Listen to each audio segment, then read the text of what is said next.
sanad jadi qadhi itu ya semuanya seperti yang diceritakan Reza, hakimnya itu bingung. Karena memutuskan ini tanah milik siapa, harta karun. Dulu kamu kira Nabi Sulaiman itu serius, ya enggak, beliau itu relax. Tapi kalau punya keputusan itu gitu, ada dua perempuan. Ya sebut saja dalam tafsir-tafsir misalnya Soghirah sama Gabiroh. Sama punya anak kecil, ya, karena masih keluarga anaknya itu mirip. Kemudian anak yang satu itu dimakan serigala. Hilang. Dimakan serigala, terus lapor ke Nabi Dawud. Karena yang meyakinkan itu yang satu diputuskan ini milik kamu, misalnya milik yang adiknya. Ketika keluar dari situ ketemu Nabi Sulaiman. Kalau saya hakimnya maka keputusannya tidak seperti itu. Nabi Sulaiman pas itu umurnya 13 tahun. Akhirnya dipanggil sama Nabi Dawud. Ya sudah putuskan kamu.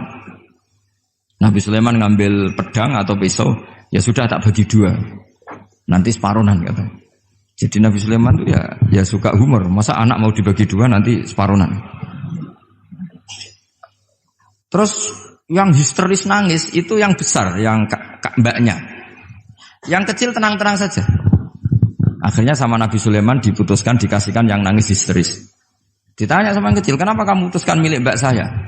Ora ono wong anak apa dipotong kok tenang-tenang wae. Jadi kelihatannya rileks, tapi dari basis ilmu yang luar biasa. Kalau kamu betul merasa sebagai itu anak kamu, pasti kamu histeris. Akhirnya dikasihkan yang besar. Jadi tidak semua nabi itu kalau memutuskan serius, Nabi Sulaiman itu rileks. Ya tapi tentu tidak kayak Gus Rizal, lebih benar gitu kan. Nabi itu lebih benar. Suatu saat ada lagi perempuan cantik itu diperkosa 4 tokoh. Jangan teruskan tokoh agama, nanti sensitif. Tokoh gitu saja. Memang tokoh ini orang terpandang.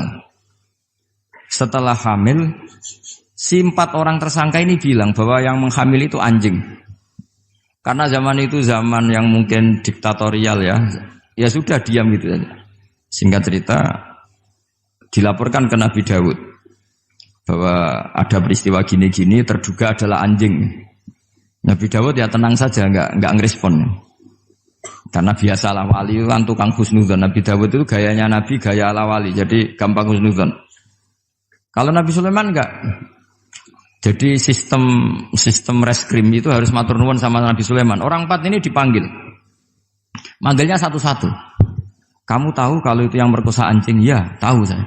Anjingnya warnanya apa? Hitam. Sudah kamu keluar. Keluar tidak dipertemukan sama yang 3. Yang satu dipanggil lagi. Yang merkosa apa? Anjing. Warnanya apa? Merah. Dipisah lagi. Sampai akhirnya 4 orang itu jawabnya warnanya beda-beda. Mungkin ada kebiasaan, mungkin ada yang bilang pink, tapi nggak ada anjing pink. Akhirnya setelah semua dipertemukan bareng-bareng. Kamu tadi bilang apa? Hitam. Kamu tadi bilang apa? Merah. Kamu tadi bilang apa? Berarti padahal kamu semua bersaksi bersama bahwa orang itu Pratita tadi diperkosaan anjing. Tapi ternyata warnanya anjing beda. Akhirnya Nabi Sulaiman bilang, anjingnya ya kamu itu. Akhirnya mereka ngaku sebagai apa? Pemerkosa. Makanya dalam masalah Nabi Dawud dan Nabi Sulaiman itu Allah luar biasa mensifatinya. Nabi Dawud punya keramat, punya mukjizat. Kalau beliau baca tasbih, itu gunung dan burung-burung ikut baca apa? Tasbih. Semuanya ikut baca tasbih. Yusabbihna bil asyi wal isyraq wa tayra mahsyurah kulullahu awwab. Tapi orang tuh kalau suka wiridan biasanya intelijensinya itu agak gimana gitu. Enggak usah diterangkan nanti sensitif. Akhirnya Allah ngakui, fafahamnaha Sulaiman wa kullan ataina hukmau wa ilmu. Jadi kalau masalah ilmu detail itu fafahamnaha Sulaiman. Kecerdasan untuk bikin keputusan itu masih cerdas Nabi Sulaiman. Tapi kalau wiridannya itu bagus Nabi Dawud. Jadi makanya orang ini nggak sempurna ya. Ada yang suka wiridan, ada. Makanya saat tadi itu kaget Gus Im bilang ketua pondoknya di Istighori Gus Riza itu saya tenane gitu. Maksudnya itu saking adabnya muji masnya apa gimana saya itu sampai sekarang nggak paham itu. Tapi yang jelas yang diangkat tadi jangan GR kalau itu hasil istikharah. Karena saya tidak bisa yakin itu. Ya tidak bisa memaksa husnudzon. Nanti kalau di ruang dalam mau tanya istikharah betul apa enggak.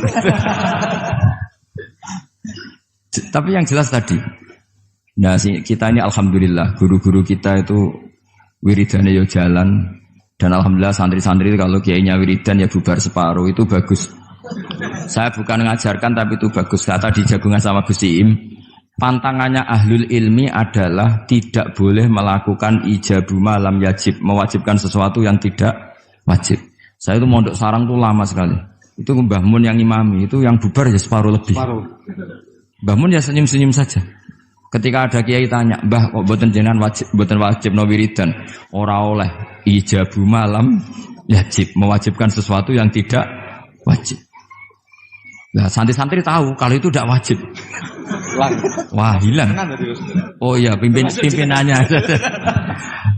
Jadi konstitusinya ahlul ilm itu beda. Takhrimu malam yakhrum itu ya kriminal, ijabu malam yajib juga kriminal. Bahkan di Habib Abdullah bin Husain bin Thohir itu dikategorikan dosa besar. Makanya pondok-pondok ilm itu enggak berani wajibkan santrinya wiridan karena takut ijabu malam yajib.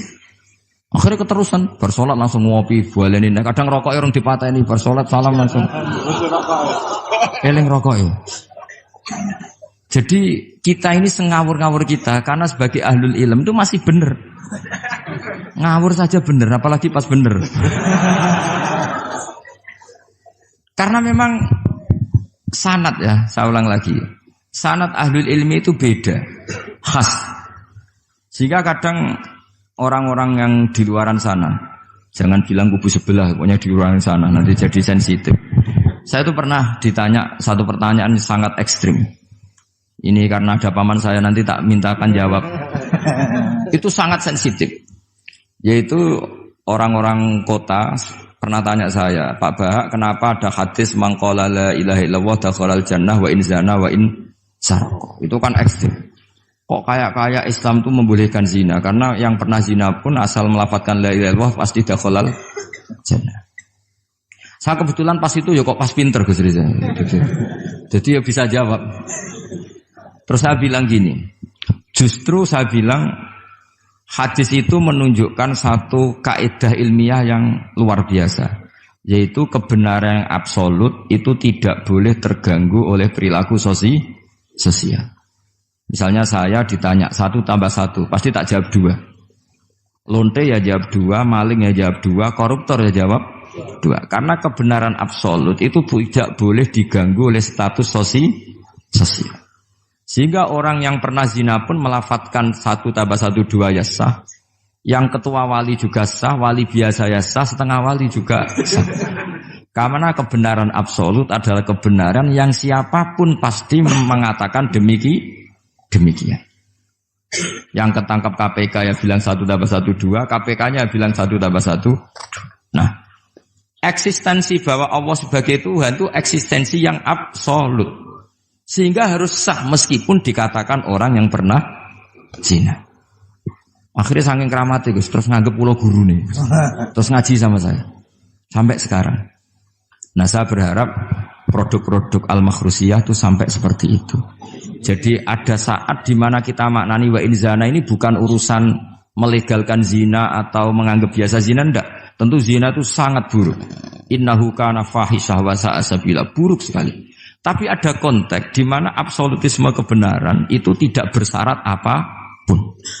Sehingga orang yang kafir puluhan tahun, mungkin ratusan tahun, ketika melafadzkan la ilaha illallah berarti sudah sah menjadi muslim. Karena kalimat ini adalah kalimat yang orang kafir dengan kalimat itu menjadi muslim. Sebab itu kita pasti menolak faham takfiri. Faham yang mudah mengkafirkan orang lain. Karena logikanya gampang. Wong kalimat ini yang kafir saja menjadi muslim. Lagi sing tukang wiridan la ilaha illallah malah dianggap kafir. Iku tahu mikir, tahu orang kan kira-kira seperti itu. Jadi ya sekali-kali so serius. Ben pamane bangga ponakane alim.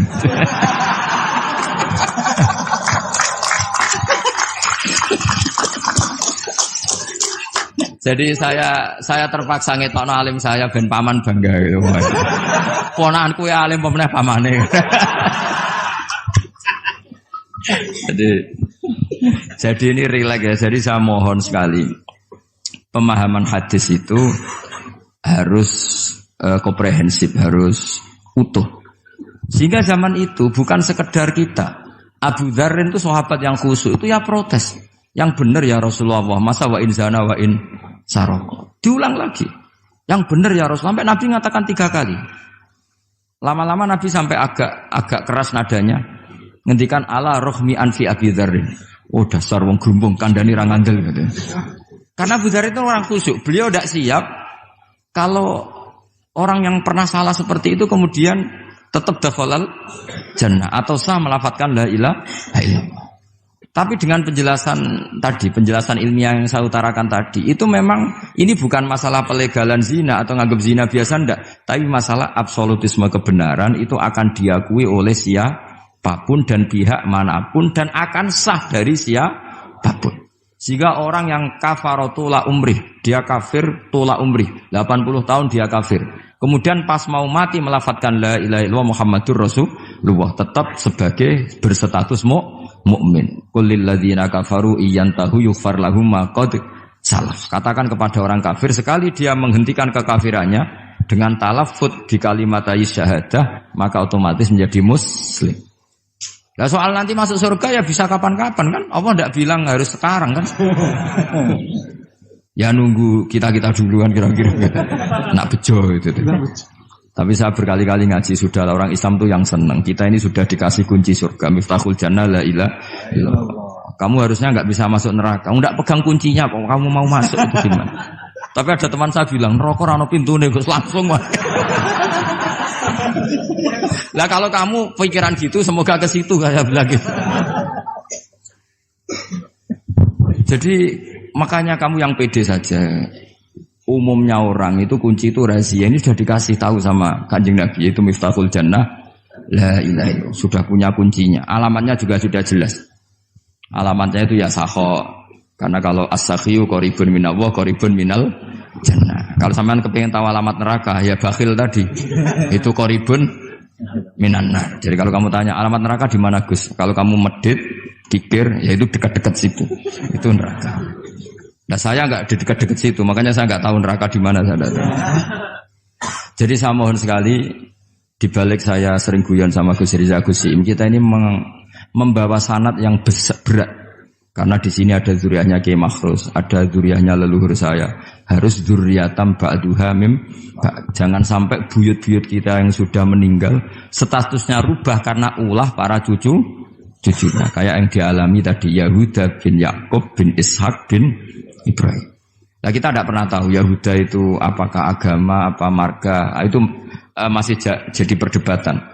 Karena kalau kamu kritik sebagai agama juga nanti repot karena ada ayat innalladzina amanu walladzina hadu wan nasara wassabiin. Terus man amana billahi wal yaumil akhir. Artinya ada ayat di mana orang-orang iman dan orang-orang hadu. Nah, kalau hadu ini kamu anggap satu faham agama nanti repot. Masa Yahudi kok disejajarkan innalladzina amanu walladzina hadu. Makanya ini jadi perdebatan para ahli tafsir. Makanya ada ahli tafsir maknani innalladzina amanu walladzina hadu lan wong sing tahu Yahudi. Ini balaghah bi'tibari makana. Pakai status dulu. Mau tidak mau secara bahasa memang seperti itu. Misalnya ada preman tobat di tangan Gus Riza mesti bilang, "Gus iki preman sing wis tobat." Jare wis tobat kok diarani preman. Itu namanya bi'tibari makana. Jadi dengan status yang dulu. Iki wong kafir tapi saiki wis Islam. Lho wis Islam kok diarani wong kafir. Ada yang maknani sehingga enggak perlu kamu jadi orang liberal yang menyamakan semua agama terus dalil innalladzina amanu walladzina hadu wan nasara wasabiin man amana. Semua agama itu sama. Buktinya ayat itu sama, pakai wawu ataf. Iku ora tau ngaji tafsir mbek Gus Riza kira-kira gitu. Kalau sudah ngaji tafsir insyaallah enggak akan seperti itu. Jadi ayat itu ada ilmunya. Dan alhamdulillah di pondok sini, di pondok Lirboyo juga diajarkan ilmu balaghah. Jadi kadang penamaan itu bukan sekarang tapi bi'tibari makana. Ngitung dulu. Paham ya? Kayak kita mengatakan ini kafir tapi sudah Islam. Itu paradok enggak? Wong sudah Islam kok dikatakan kafir. Iku dhisik santi goblok, saiki wis pinter. Goblok kok pinter. Ya, ngoten mawon Gus, mau karo bingung. Assalamualaikum warahmatullahi wabarakatuh. Waalaikumsalam warahmatullahi wabarakatuh.